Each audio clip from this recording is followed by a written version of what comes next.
good evening to you. Welcome to KTN Weekend Prime. This is the point of news. My name is Yvonne Okwara. And I am John Allen Namu. Yvonne, we've got the big picture, of course, leading us into Checkpoint. What is it about? It is all about what's happening within the Orange Democratic Movement, and ODM, shall we say, is just representative of what is happening in political parties. It's ODM now. We had UDF as well, and we did speak to Musalia Mudavadi. I spoke to Raila Odinga earlier on last week, but this is why we're talking about this. Of course, ODM is one of the biggest parties in the country. And in case you're wondering, oh, this has nothing to do with me, I want you to focus on this figure right here.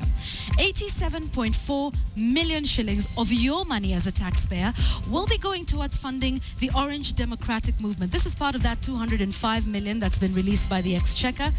Political parties get funds from the public. And so therefore, it is important what happens within that party, because it's your tax money that's going into political parties. And so we'll be focusing on the crisis, on everything that happened with Maguire, on rebels versus sycophants, and whether there is democracy within political parties or political parties, not just ODM. Yes. Of course, a lot of people have been asking about that. But that's very important point. Taxpayers' money, funding politics, that's something that you need to get into. Of course, we've got Wilson Buru. This week's Mock the Week, you have to watch this one. I took a sneak peek, I have to admit. It's quite something. That's dangerous. Yeah. I always make that mistake, and then I can't get through watching that without laughing. Yeah. So do stand by for all of that and more. By the way, our panelists tonight, Jeanette Mohammed, Member of Parliament for Suna East. We also have Ngunjiri Wambugu, who many would like to say was the first rebel / mole, and who is now no longer a member of the ODM party, as well as Dr. Makudingo Washington, who's a political analyst, to just analyze what's happening within this party and what that means for democracy in the country, because it has far-reaching effects. But that's not all, right? All right, yeah, let's get into the highlights right quick here on KTN Weekend Prime, Point of News.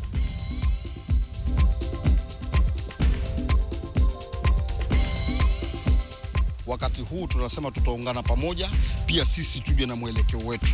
Yet another attempt to capture the elusive unity at the coast. Jukumu lako ni kuhakikisha ya kwamba umejitolea, kuhakikisha ya kwamba maisha ya yule ambaye unaongoza yamezidi kuimarika, lakini sio kuangalia tumbo yako. And lead, not mislead the flock, says the president, even as Bungoma faithful turn against their pastor. And a tongue-in-cheek look at the news on Mock the Week.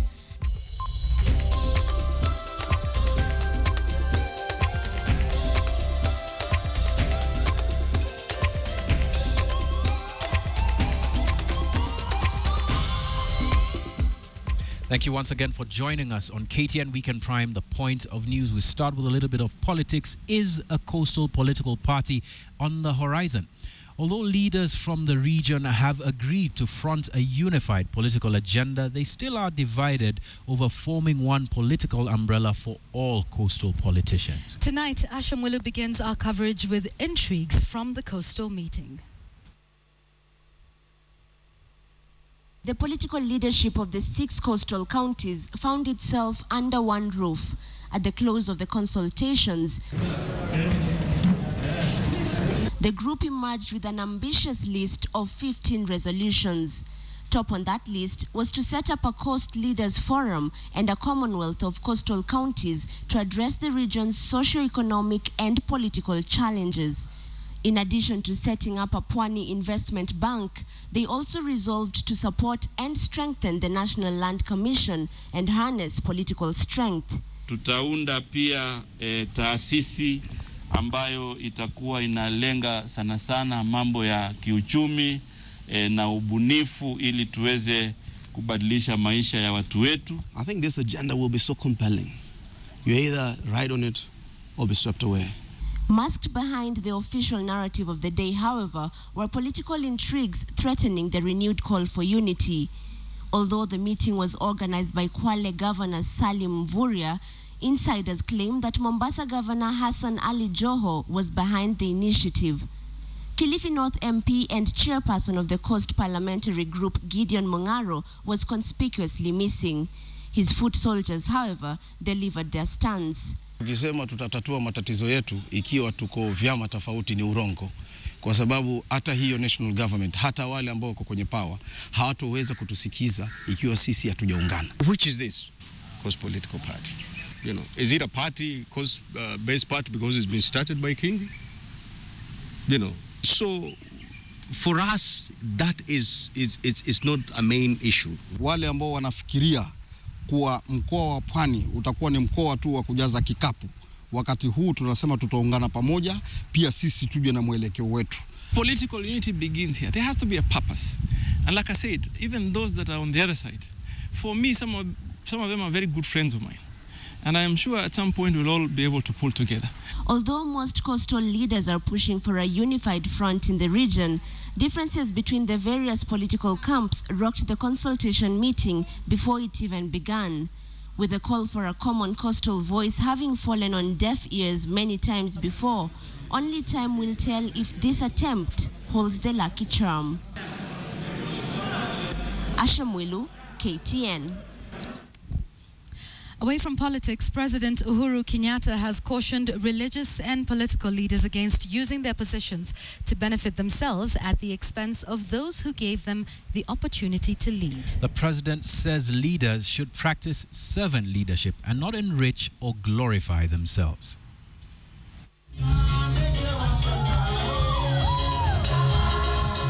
For the last 1 month, the church has been in the news. Inaposema mbegu ya 310 linamaanisha wakati unatuma kupitia namba hii za M-Pesa, milango yako inafunguka. For the wrong reasons, prompting the government to propose more stringent measures on the registration and management of religious institutions, mosques and temples. And even the president agrees there is a problem.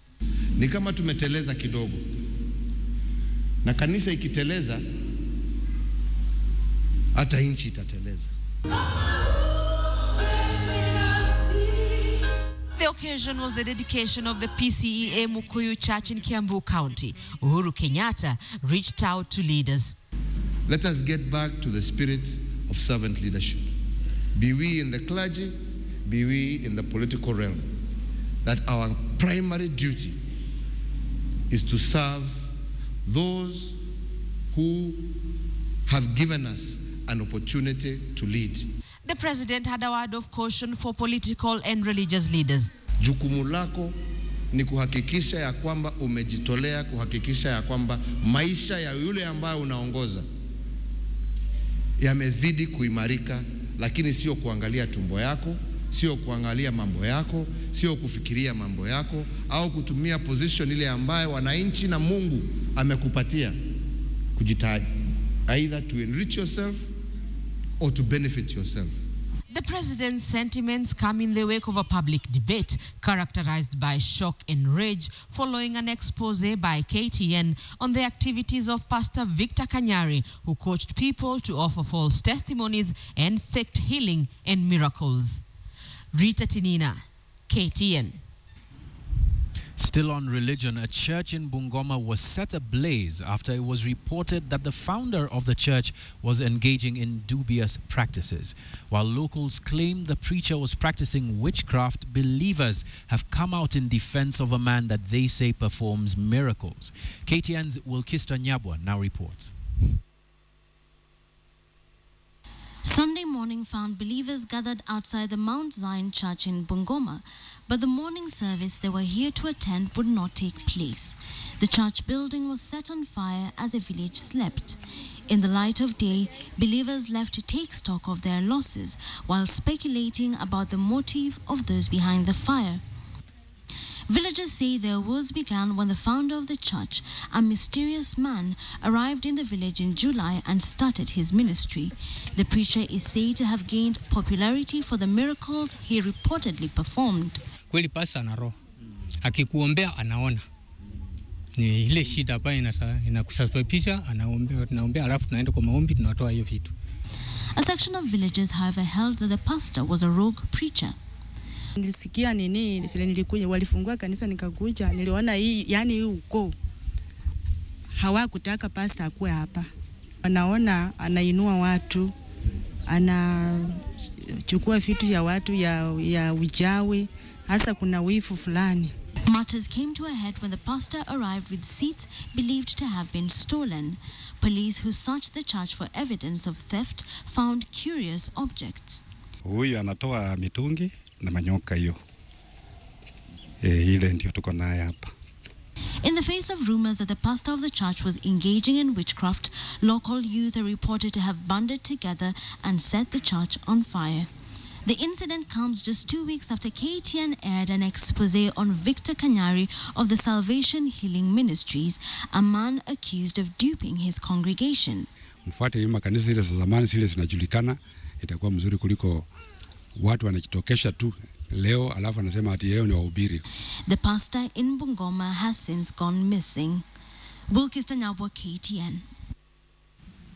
Let's give you some good news tonight. 4 major tea factories in Nyeri County are set to benefit from their own electric power generating project, thereby considerably slashing production costs.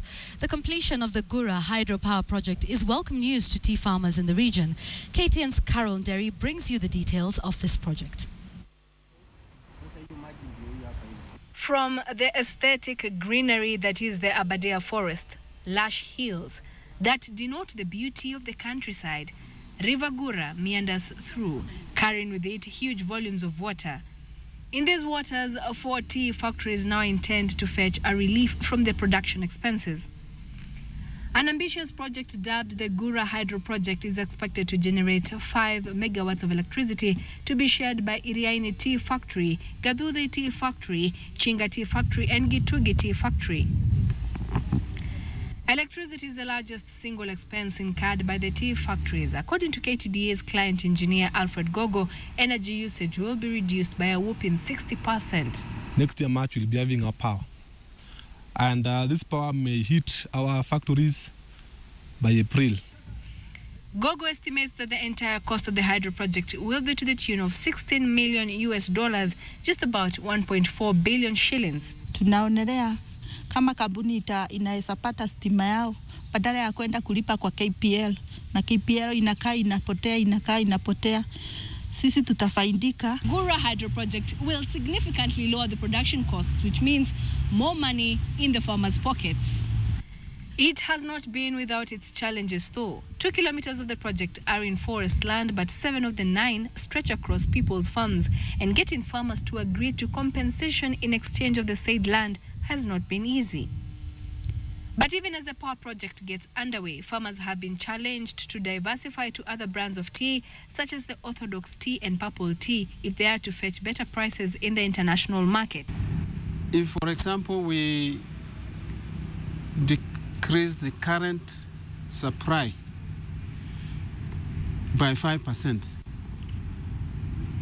the tea prices will go up to $3.4.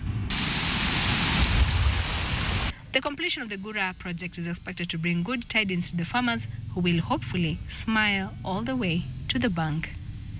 Carol Derry, KTN, Nyeri County.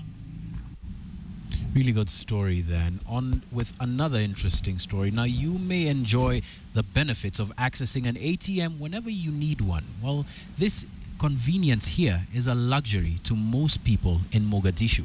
Now, with just over 1 million residents, the capital of Somalia has only one ATM.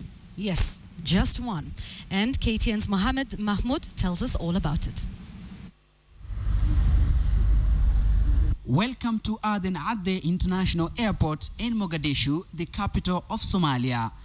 Business is thriving, but access to banking services has been a challenge since the collapse of the Siad Barre dictatorship. There are only 2 commercial banks in operation. It may not come as a surprise then that there is only one ATM machine to cater for more than 1 million residents of Mogadishu. With its installation at one of the hotels in Mogadishu, residents have enjoyed its services for only 2 months now. It's a nice feeling as a Somali, as a customer for Visa. It's nice to see that this facility existing in Somalia. You can exchange 4,500 Kenya shillings or $50 for 1 million Somali shillings. That complicates the use of an ATM machine. Since the collapse of the Central Bank of Somalia in 1991, the currency has only one note, that of 1,000 shillings. And the citizens illegally print their own currency, which led to a dramatic rise in inflation rates. Thus, the people prefer to transact in US dollars. With more than 90% of salaried workers receiving their pay in dollars, the residents of Mogadishu are, however, optimistic that their country will rise above the ashes. I'm very optimistic to that. Mogadishu is coming up. There is a lot of development projects taking place. I think that is very good.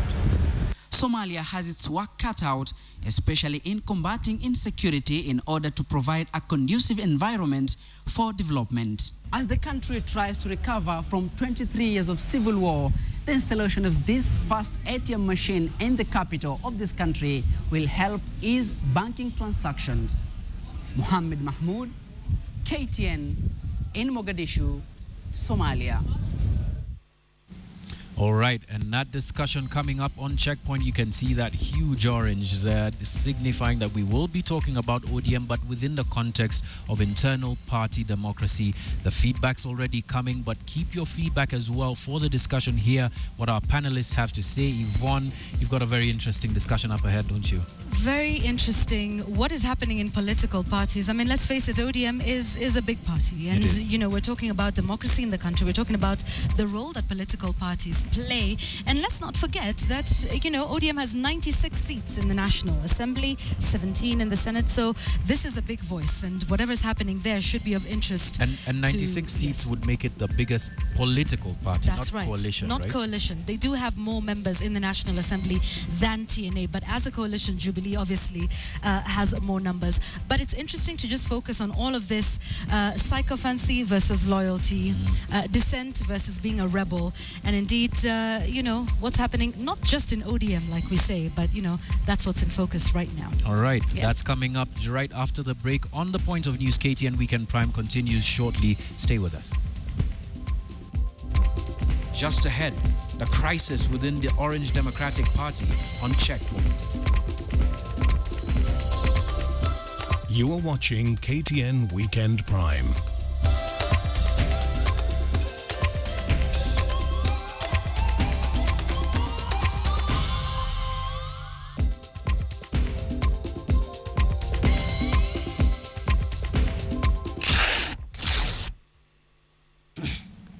All right, welcome to Checkpoint tonight, and your feedback at KTN Kenya, at John Allen Namu, at Yvonne Okwara.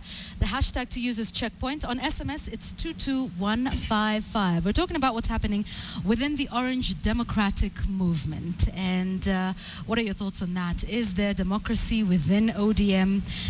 Keep your thoughts coming in. My panel tonight is Dr. Makodinga Washington, who's a political analyst. We have Member of Parliament for Suna East, Jeanette Mohammed. And we have Ngunjiri Wambugu, a political commentator, but as many may or may not remember, was the first rebel / mole, and now former ODM Member of Parliament. Thanks for joining us. Let's start with you, Ngunjiri. What do you make of the events that have taken place in what used to be your former party? You were saying some of the things that we hear being said now quite some time back. Yes. It's not every day that everybody gets a chance to be able to see their words actually coming to life as is happening right now. I said a lot of the things that a lot of other people, including my friends Ken Obura and others, are saying about the party. I coined the phrase, the D in ODM being silent. And it's happening. It's actually happening as we see, which is very sad because Kenya does need a strong opposition party. And ODM and CORD is all that we have. So it needs to fix itself. But you chose not to stay and strengthen the party. My patience wasn't as much as for other people. I had seen, it's got fatal flaws, and some of the fatal flaws is that closed-in mentality that you have to belong to come from a particular part of the country to fit in that party. And fortunately or unfortunately, I don't come from that particular part of the country. So I was fighting a losing battle. Interesting. Jeanette? But he does you have to come from a certain part of the country to fit into ODM? Do you agree? You know, first of all, I believe that Wambugu was not a member of ODM. Wambugu was working for the Prime Minister at his office, not at Orange House. And he did have an ODM membership card. I don't believe so. I did. Unless you can produce it here in the But studio. I resigned. I don't believe Ombugu. Ombugu was working in the Prime Minister's office, I think as assistant chief protocol or something. I don't think he was working for the Prime Minister at political level. And then number two. Sorry, clarification. There's a I was the statement director of political affairs, just for his... For the party or for the Prime Minister? For the presidential campaign. The presidential campaign is a team that was formed at the Prime Minister's office. We're discussing here Orange House, ODM party. We're not discussing here PM's office. Jeanette, back to your point. Then number two, the issue, you must retract from a statement you said that you must come from certain part of the country for you to be an ODM. ODM membership is across the country. It's worse where he has gone. Where he has gone to, I think he's gone to a dead party or something, which I can't remember the name. But ODM has members from the coast region, from the northeastern region, from Nairobi, from western Kenya, from Nyanza, everywhere, all over the country. So for somebody to tell you that you must come from certain region for you to be a member of ODM, I think is just being, is very bad. I have no words to describe that. Jeanette, let's talk about the events within ODM in the recent past. Magarer Langat and his removal from Orange House is the one that rings, true in most people's minds as the latest event. There's also the heckling of an MP just recently again. Let's talk about that, and people saying there's a sense of lawlessness and a lack of democracy within ODM.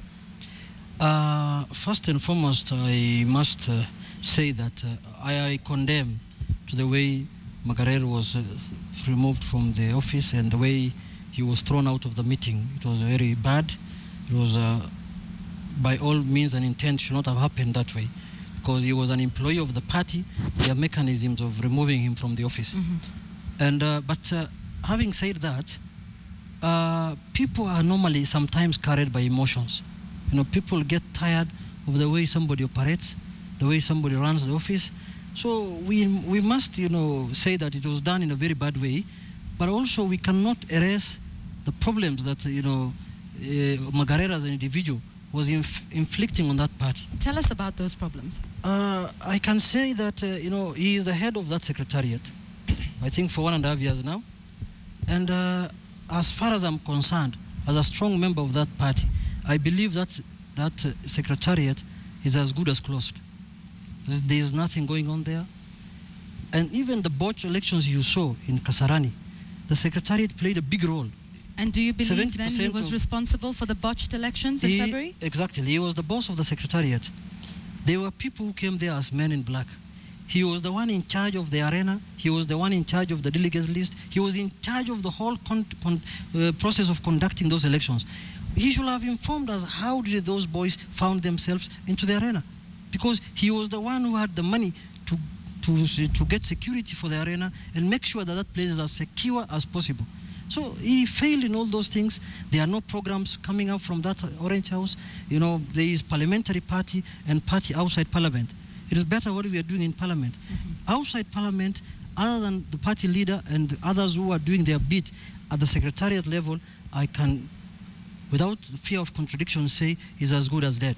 So for those reasons, emotions have went up, and people did what they did, but we are not supporting that, and we are not saying it was the right way to do it. Okay, Makodingo, when you take a look at everything that's happening, not just within ODM, UDF is also facing some turmoil within the party.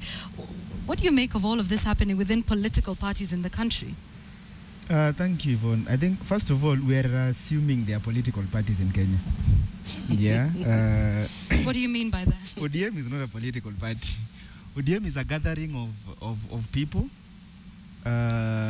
with political interests that are surrounding the former Prime Minister, Raila Odinga. And I find it curious, in fact, that they're blaming Magaret for all the ills, all the evil that is found within the party, when everybody knows nothing can happen in ODM without the tacit approval of the Prime Minister himself. These things, those men in black couldn't have showed up from nowhere if Raila didn't want them to show up there. Those Nairobi MCAs wouldn't have made it to Orange House if Raila didn't want them there. It's not like Orange House is an open field in Uhuru Park where rowdy youth can just walk in. It's an enclosed place with steel doors. And if he didn't want anyone to show up there, they would not have showed up.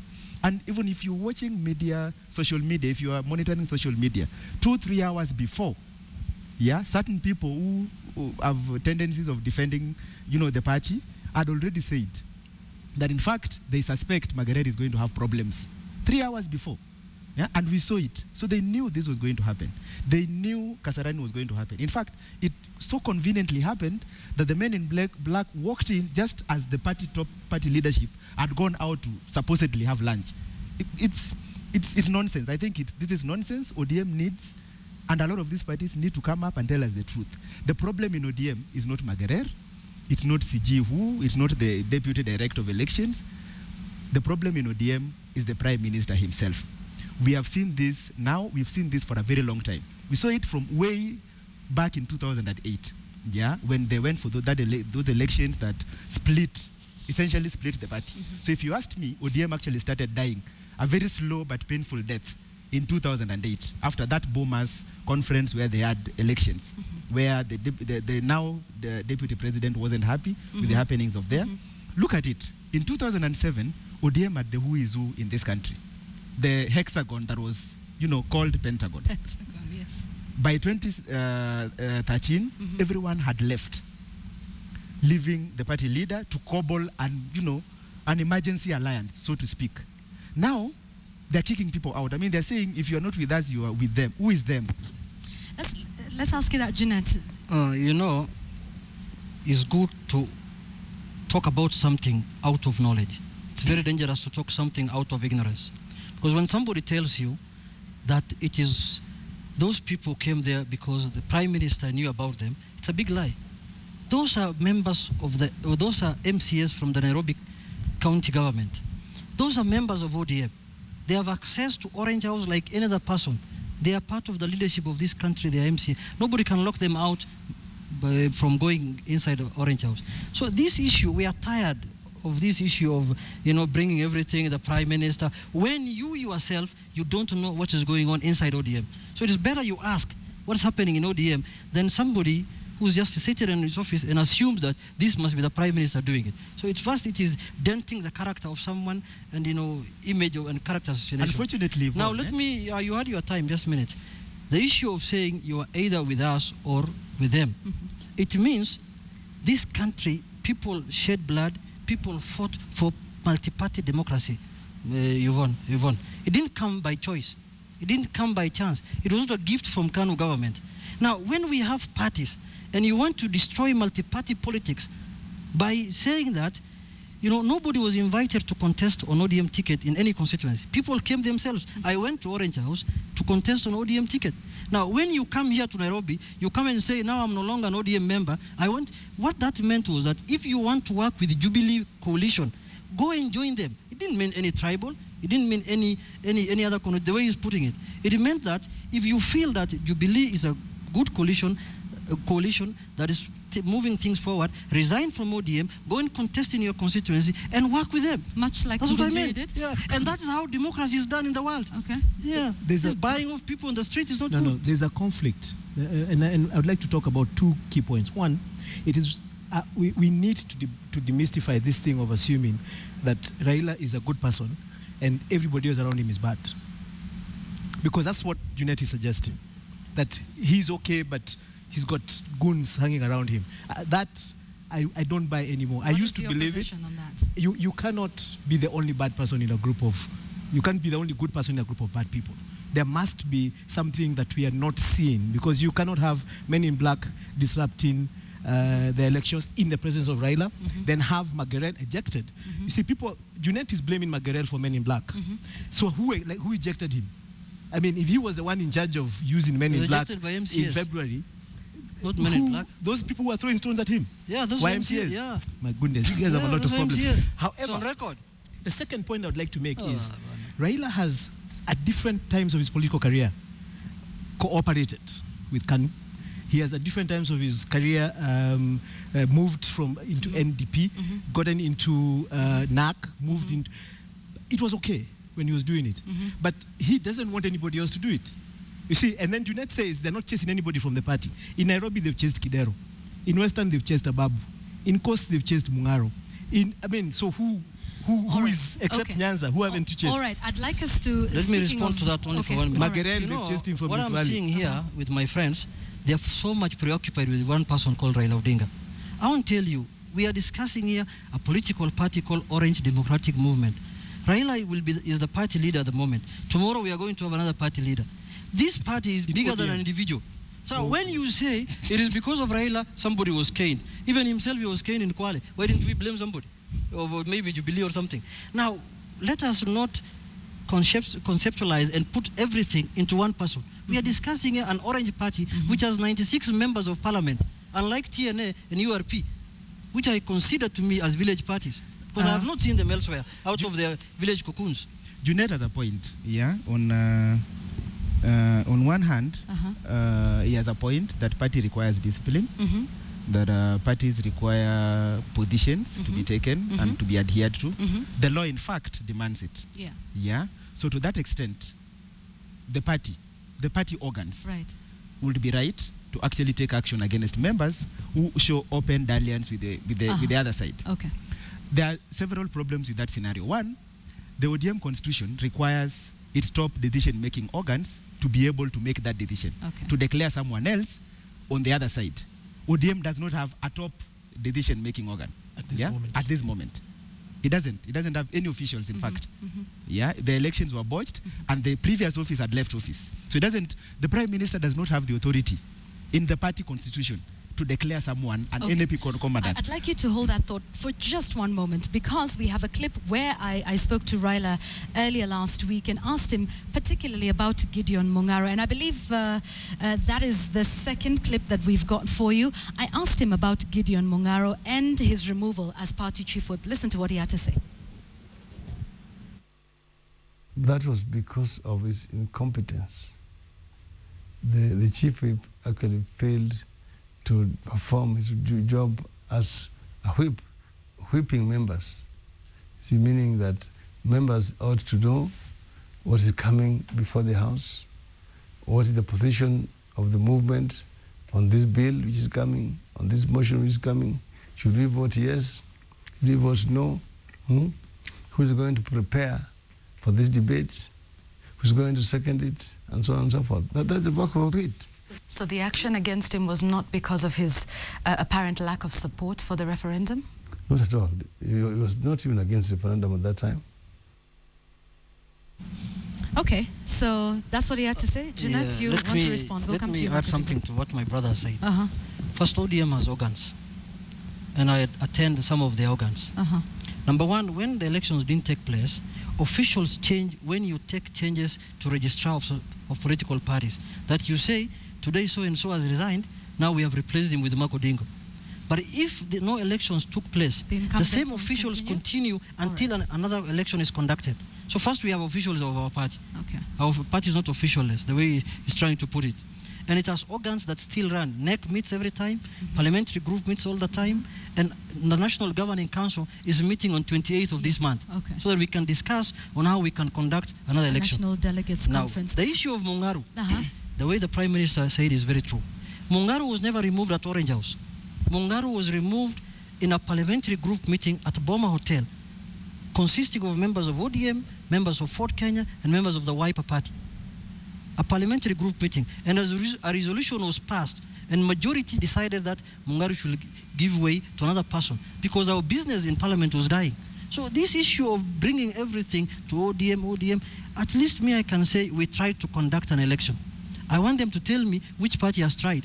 Some of the parties that are in this country and even running this country don't have even branches anywhere. They don't have even branch officials, like where Wambugu moved to. I want to ask a question. The Prime Minister says Mungaro left because of incompetence. We have Mwadegu. I'd actually like to ask him whether Mwadegu is doing a better job. Seriously competent. Seriously. Competent.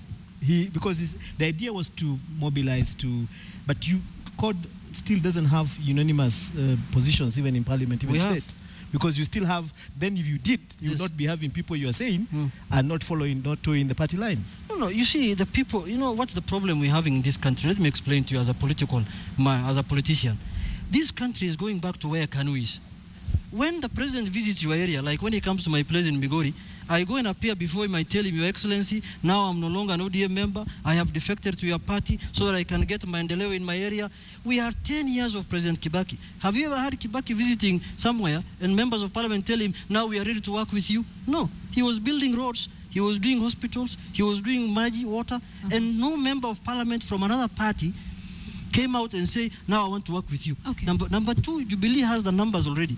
What is these more numbers they need so that they can kill multi-party politics in this country? I'd like us to move this discussion in another direction. Makodingo, when somebody is loyal to the party, they're termed as sycophants. And indeed, we had Margaret Langat saying there are some who are professional sycophants, so that's what he called them. When they dissent within the party, they're called moles and rebels.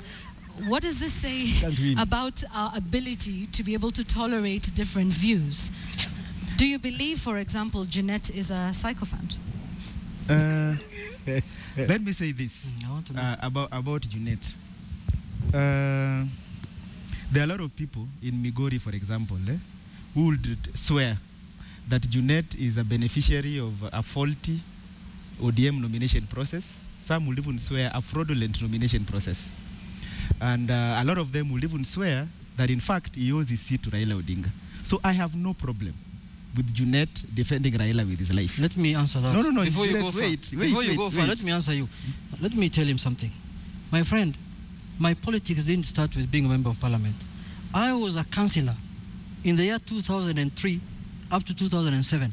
And I was the mayor of Migori town for 5 good years. And mayors are elected by councillors. They're not elected by Raila Odinga. I was a councillor again from 2008 up to 2013.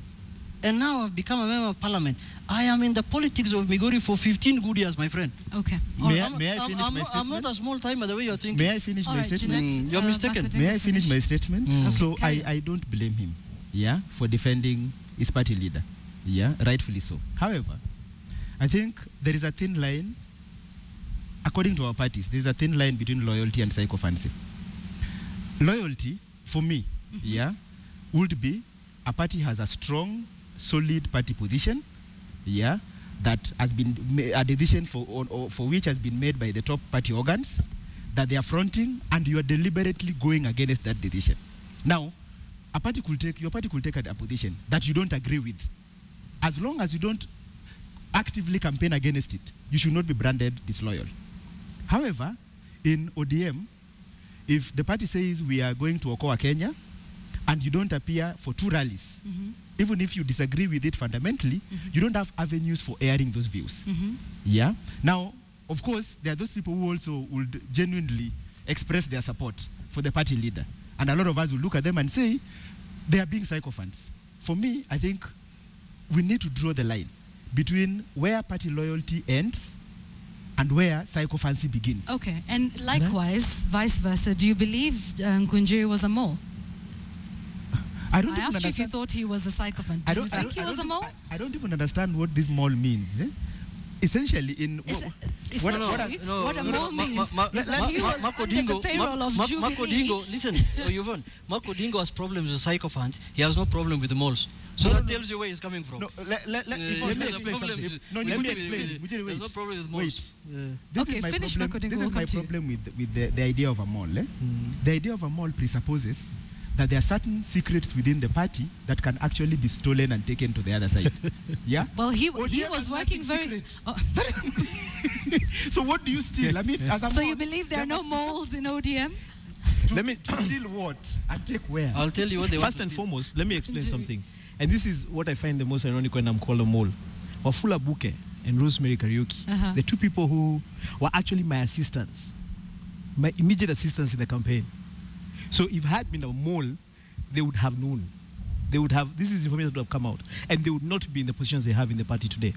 However, this is, I would like to just help, to just step into that conversation about psychopaths and moles. The problem in Kenya, we don't have party ideologies. Parties are about the people leading them. So, and that Let is me a just problem. stop you there. Yes. You don't believe parties have ideologies? Yes. You're now in KANU. Do you Yes. believe KANU has an ideology? We're trying to craft an ideology for KANU. Because all these guys destroyed it. There's no KANU in There's Kenya. bad. No. Stop talking badly about our party. Now, unless the point But you can talk badly about ODM, See, but no one today can we are talk talking badly about your ODM. party? Today we're talking about ODM. This and the problem, and maybe and my decision to go into KANU was on that. I realized every party is like KANU. How so? So, but at least KANU has space to actually craft an ideology without anybody fighting you. These guys, ODM doesn't have an ideology. Jubilee actually also doesn't have an ideology. So what you're forced to do, if you're in that party, to prove you're a loyal member of that party, you must keep singing the praises of the leader of that party. If you by any chance challenge the leader of that, if he makes a mistake and you challenge him, then you're disloyal to the party. People are not able to distinguish. When you see somebody, when Mungaro challenges Raila, people are not able to distinguish between Mungaro's challenge to Raila and Mungaro's challenge to ODM. So by default, because you've challenged the party leader, you're a mole. You're challenging the party. The day we get parties that actually have ideologies, that you can say, because people can make mistakes, even leaders make mistakes. Somebody must be able to challenge them. All right, Jeanette? Yvonne, when you articulate the issues of your party and you abide by the rules and regulations of your party, you will be branded a sycophant. Do you believe you're a sycophant? I have no regrets or I have no apologies to make by defending my party and my party position. To be called a sycophant, I have no problem with it. Now, when you are called a mole, there are good reasons why you're being called a mole. When you walk like a monkey, talk like a monkey, and sleep like a monkey, you will be a monkey. You could be a baboon, actually. So if you behave like a baboon, you will be called a baboon. Number two, let me explain to you one thing. He thinks that I'm defending Raila or ODM because I have been given a seat. In my constituency, when I was contesting last election, we were 6 members on the ballot, 6 people on the ballot. Some of them on CORD-sponsored parties, like PDP. My own governor was elected on PDP, and they left the one for ODM, where I come from. My next neighbor in Awendo, they elected a Fort Kenya man, they left ODM man. If I was so unpopular, and the Luos didn't want me, they would have elected a Luo who was contesting on PDP like the governor, or a Fort Kenya like the one in Awendo. They wouldn't have elected a Somali who is contesting on ODM for no reasons. So that tells you first how strong I am on the ground, my friend. Okay. I owe my seat to no one, but for those voters who voted for me. Your point is well understood. We have about a minute. The last bit of it is that this country, we must instill discipline in parties. We fought for multi-party politics. Raila Odinga went to jail for 9 years because of multi-party. Matiba is incapacitated and sleeping in his home because of fighting for multi-party. Rubia is in the street, is at home because of multi-party. Now, we can't afford to lose that side and forget about the troubles that we underwent to look for multi-party. If you are in ODM, stay in ODM. When elections are called, go for another party. Okay, all right. Ngunjiri, and then we'll come to you for final comments. First, a correction. Raila Odinga didn't go to jail because of multi-party. It's important for us to realize that. He went because of the 82 coup. No, nothing. It wasn't multi-party. No. That is why he went to jail. No. Let's not revision 82 people have been, all of them. Yep, I just want to make that point all clear. All of them have been I'm jailed. not saying that he has not fought for multi-party, but this is a lie that has been perpetuated a lot by ODM. Raila was not jailed because of multi-party. All right, your closing comments. But then my closing remarks is it is important for us as a country to learn how to institutionalize ideologies. I would like to finish with that point. When we have ideologies, you can actually recruit people in high school into the party because they follow a certain social position, social argument. The parties we have, if today you ask Junior to explain to you what ODM stands for, he'll tell you it's Raila.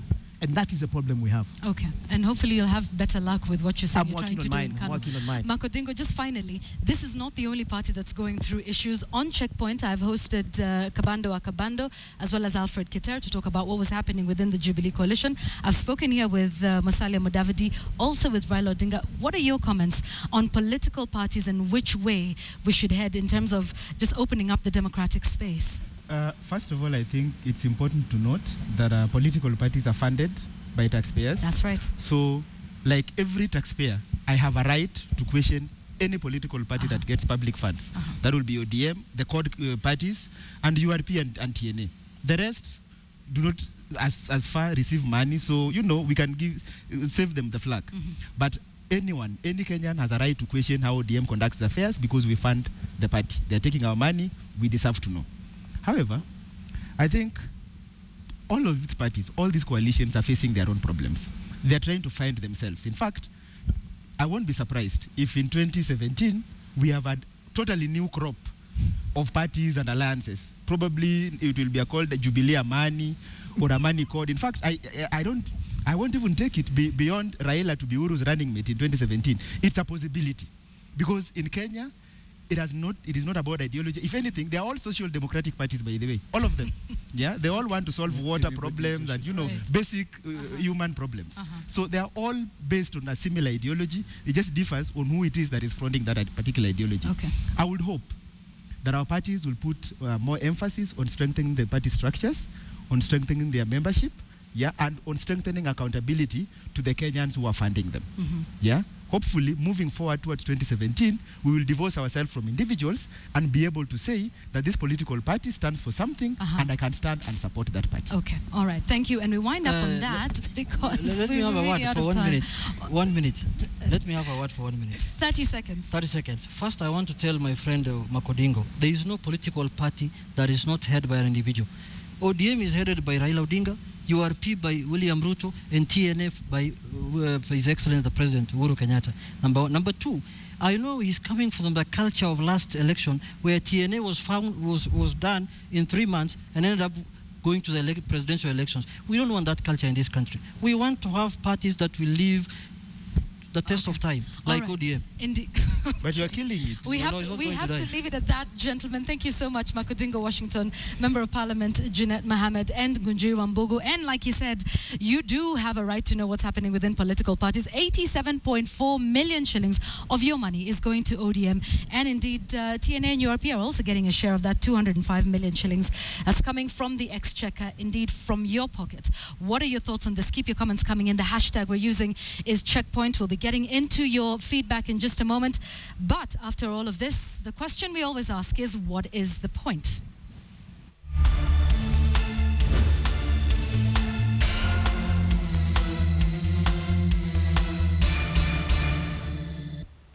Political discussions always interesting on Checkpoint, but there always is a point, and there are a couple of questions that we need to consider. And first, how do we shift from individuals to ideals? Social contracts between the public and political parties have been the trend in the formation of political parties. Indeed, that is political party DNA. But consider this, a bit of a trip down memory lane. What is PNU without Mwai Kibaki? What had KANU become without Uhuru Kenyatta? Or indeed, what could ODM be minus Raila Odinga? If we are to honestly analyze and synthesize the problems with our political parties, then maybe we need to start with what the role of the individual is in political parties. Political parties will always have big political voices, but minus those political voices, the parties must sustain themselves. Secondly, this with us or against us politics and speeches being made on all sides of the political arena needs to be questioned. Is it going to help build our politics, or is it going to destroy our politics? Part of the discussion on Checkpoint today dealt with the issue of being a sycophant. And now a sycophant is a person who, hell for leather, defends things that are indefensible on behalf of one person or one interest. That needs to be defined quite clearly as being separate and aside from party discipline.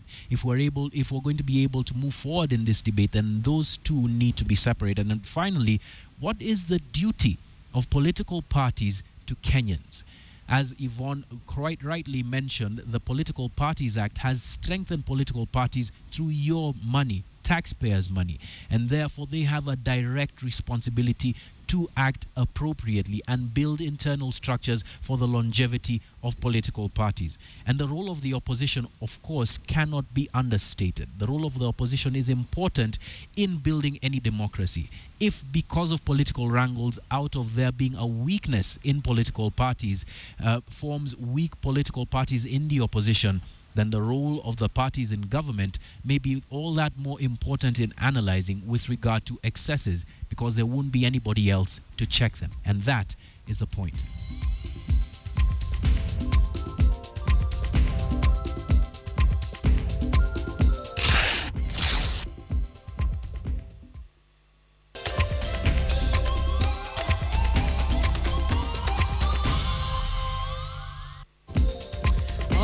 We're back. Thank you for for staying with us. This is the Point of News on KTN Weekend Prime. Taking your feedback now on our discussion on Checkpoint. Sky T. Kariuki says, when political parties use our money, we all have rights to question its affairs.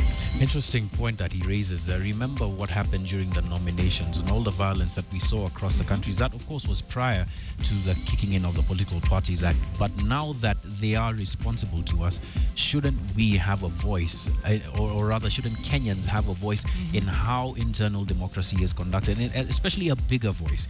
And that's a lot. That's coming in a lot here, and a lot of people are also talking about individuals versus ideals. That's right. Someone here, here we go. Political parties and coalitions in Kenya have no political ideologies. With no Raila, there's no ODM. With no Uhuru, there is no Jubilee. That's Lord at Roland Ebole. That is a bit of a truism in politics in Kenya, and that is something, of course, you discussed as well. You know, it's interesting, and we're at that point, and I know there's a lot of people saying, well, we're talking about ODM now. ODM is in the spotlight now. But let's not forget, this is not a problem that is unique to the Orange Democratic Movement. UDF is also undergoing the same thing. Senator Boni Halwale and Senator Martha Wangari are also being termed as rebels and there's, they've been suspended from the party. And you remember, of course, the Keter debacle earlier on in the year. You hosted Kabando wa Kabando. I did, and Alfred Keter as well, to just talk about what was happening within URP, and URP at the time was saying they did not get, according to the pact between URP and TNA. And this is just the legacy of the political parties we have in the country at the moment. And so that discussion, of course, continues. And I'm just trying to get through all the feedback. There's quite a bit coming in. Yes. For the mouth, here's one. What the heart is full of. Beware of political hypocrisy. That's Oseko on our SMS line, watching us in Nakuru. Interesting one here from Le Directeur Watts, Dr. Watson at KTN Kenya. That cash, this is probably it definitely is tongue-in-cheek. That cash given to political parties should be used to buy health equipment for public hospitals instead of wasting.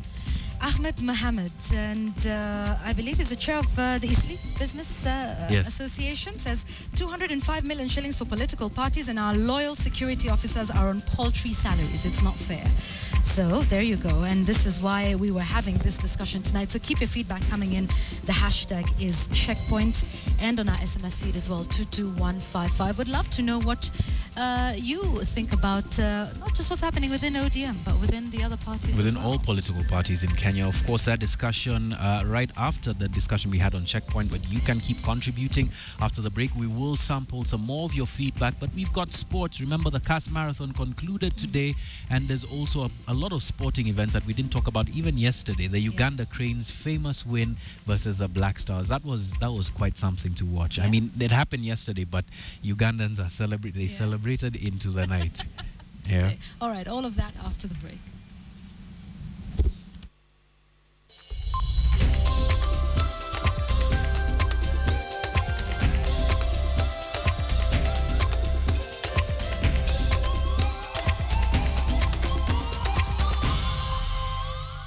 All right, on to our day sports. And after failing to travel for this year's Venice Marathon due to management disagreements, Philip Kangongo pulled himself together and comfortably bagged the 2014 CAS Marathon title. The 2012 women's champion Agnes Jepkosgei defied history and became the first athlete to win the CAS Marathon twice. Our team's been in Eldoret and has all the action for you. Thousands of athletes sacrificed their precious morning sleep and braved the Nandi County chilly weather just to be part of the 8th edition of the CAS Marathon that saw the 42 kilometers race get flagged off right outside the Nandi County offices. The 42 kilometers men's race had in it former World Half Marathon champion Wilson Kiprop, who was taking part in the annual event, although he failed to keep up with the pace. With an unforgiving high altitude and obviously no one to set the pace, athletes stuck together while going through Mosorio Teachers College as spectators cheered on their local heroes. And as the old adage goes, when life gives you lemons, make lemonade out of it. That perfectly illustrates Philip Kagongo's CAS Marathon participation. He competed in the CAS Marathon for the first time after a travel hitch barred him from taking part in this year's Venice Marathon. The gamble rewarded him with the 1.5 million Kenya shillings top prize in a time of 2 hours, 20 minutes and 6 seconds to join the League of Millionaires. Nilikuwa nikimbia kasi na kuna mtu alikuwa amenipromise nikimbie huko Italy Venice na ikafail. Sasa nikaona vile nimejiandaa singeweza kukimbia kasi tena, ndio vile ilifail nikaweka akili yangu yote kwa kasi. The 42 kilometers women's race was as competitive as the men's race, but despite challenges, 2012 champion Agnes Chepkosgei was keen on rewriting history, and she did. The Standard Chartered Nairobi Marathon second finisher held on for a win in 2 hours, 47 minutes and 10 seconds. She becomes the first athlete to win the CAS Marathon more than once. I wanted to break the monotony that hakuna mkimbiaji anaweza kukua ukimbia mara mbili ama kudefend the title mara mbili, lakini mimi leo nimeweza kuwa an example. As it has been the tradition, the race crowned new champions while acting as a launchpad for most aspiring future champions. The completion of the 2014 edition of the CAS Marathon means it's exactly a year to the 9th edition of the CAS Marathon, with organizers hoping to tap more talent and crown more champions. Lynn Washira, KTN. Now, thousands of fans turned up for the 8th edition of the CAS International Marathon that spreads across 3 counties. Victor Ogale witnessed the sights and the sounds that make this marathon one of the most followed events annually. As early as 5 a.m., athletes had converged at the starting point outside the Nandi County offices 2 hours before the race got underway. With the morning temperatures almost at freezing point by Kenyan standards, this lady opted to make some few coins by selling tea, while this athlete sharpened his skills. Being an event that is classified as a second Christmas in Rift Valley, athletics fans came in large numbers. Security was tight. The KTN crew on location ensured that you, the viewer, never missed a single shot of the action from all angles. Before the race, the athletes and their coaches seemed optimistic of positive results. You climb, you go down, you climb. So that's the major challenge for the athletes. But the race is fantastic. And when the race got underway, it was everyone for himself, with the kings and queens of track aiming at the 1.5 million shillings prize money, where Philip Kangogo and Agnes Chepkosgei emerged victorious. What an action-packed day it has been here at the 8th edition of the CAS International Marathon, where athletics enthusiasts thronged here at the Eldoret Sports Club grounds to have a feel of the CAS International Marathon. And for those who did not make it here at the grounds, they'll have to wait until the year 2015. Victor Ogale, KTN Eldoret, in the county of Uasin Gishu. Now some top-notch coverage, live coverage of the 8th International CAS Marathon by our KTN sports team. Congrats for that, guys.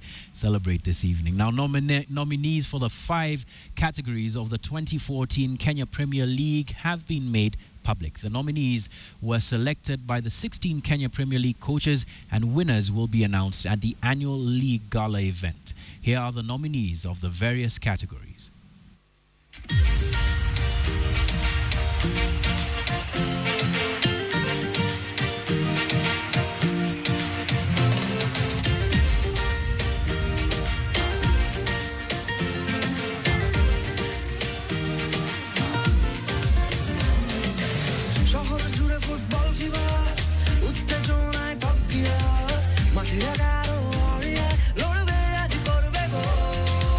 Atletico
good luck to all of those nominees.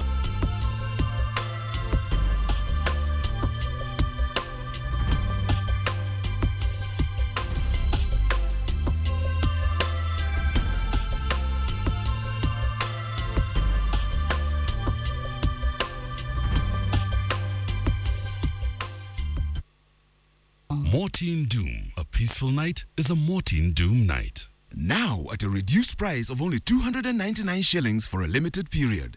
Get it today and save 100 shillings.